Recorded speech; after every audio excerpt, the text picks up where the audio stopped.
At 61 years old, my VO2 max went from 48 to 54 in 9 months. I built a proper aerobic base, then added 1 interval session per week. Before I added any serious intensity, I made sure my aerobic base was solid. And here's where most runners drift off track.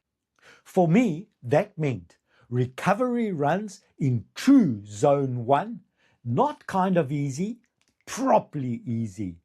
My easy runs in genuine zone 2. I then added just 1 hard aerobic session. An example of this would be a proper warm-up with some dynamic exercises, 5 times 1k at around 5k pace with 60 seconds full standing rest, then 4 times 400 at around 3k race pace with 90-second full rest. The zone 2 aerobic base supported the intensity, and the intensity lifted the ceiling. I'm sharing this because I want Masters runners to realize something.